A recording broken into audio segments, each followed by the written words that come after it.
Hi my babies, welcome back to my channel. It's your girl the Alpha Woman here on Ask the Alpha, and today we're going to be talking about mindfulness as a tool for self-discovery. I don't know if a lot of people on my channel practice mindfulness and like being present, but I do think it's been a very strong tool in helping me to, I guess, kind of center and ground my energy. Sprinkles, why are you crying? It's my cat. He does this every time, but I love him. But yes, back to what I was saying. I think it's a very important tool in regards to self-discovery because, well, first of all, you don't know yourself until you sit with yourself. Point blank fucking period. If you're not taking at least 10 to 15 minutes a day, or at least have in your life, to sit down with nothing, no music, no cartoons, no entertainment, maybe even no one, just you, just breathing, just engaging and being present with yourself, then you don't know yourself. And usually it does signify that there might be thoughts that are running around, but they could definitely be overwhelming, if that's the right word. And I say that because I know overwhelming thoughts. I know sitting with yourself and hearing that little voice not turn so little anymore. And it's very hard to kind of get a gauge on where you are at in your healing journey if that's not something that you're looking to see or you want to see, right? And it's frustrating. It is. But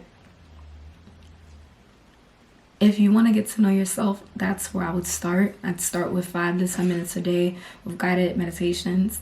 And I would ensure myself that even if things get tough, even if things come up, which they do, even if I don't feel like I'm feeling anything, which is a very big thing on meditation. A lot of people are like, oh my God, I just feel like I'm going to sleep and, it's not really doing anything. That's what the fuck you think.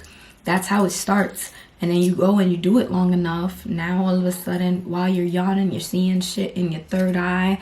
Your body's relaxed for generations. Say hi, baby. Your trauma starts coming up. You might experience things that you've never felt before, feelings that you might have thought have been way long, far gone, past gone. And I say that because it's something that I go through, and it doesn't matter how many times it is that I meditate. Every time that I meditate, every time that I do something to help me sit still, it teaches me something about myself. It opens my eyes to something. When I mention being mindful, I talk about being still and being present, right? But say hi, baby.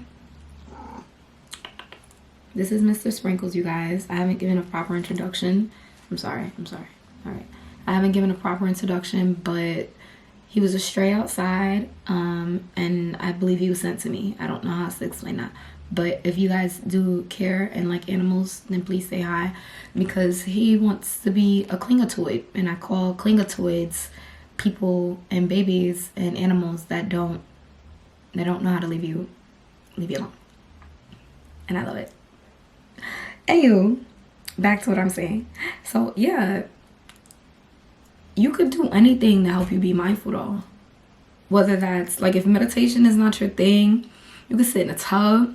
I love me a nice tub, put the Epsom salt, some water, you know what I'm saying, nice hot water, a little bit of sea salt, help refresh my energy, clean my skin cells, because you get dead skin sometimes. It's not anyone's fault.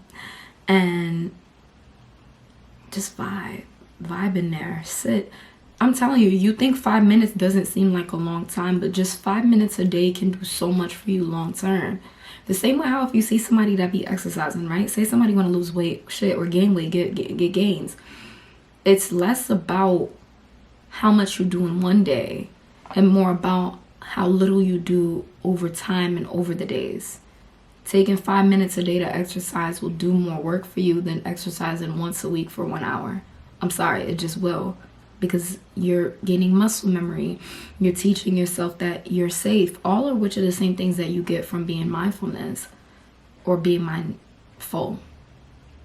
That's the right word. Yeah, and it's important. And I think that that's the first step that people should be taking, because it's the one step that people don't do, and they think that it means nothing. And I guess, if I'm being honest, I thought it didn't mean anything either. I always felt like I was doing it wrong. I didn't understand the benefits. And so, like, around the pandemic, when all we had to do was stay home, and when I tell you that my anxiety was at an all-time high, you guys, I needed something. And drugs and drinking ain't doing shit. I remember having to work during the pandemic. It's no drinking that away. I'm sorry. None of the thotties, none of the sangrias, none of the little lime Ritas from the store. It was not helping. Sometimes you gotta sit with yourself. I'm sorry. And I think you'll see that it does reap a lot of benefits.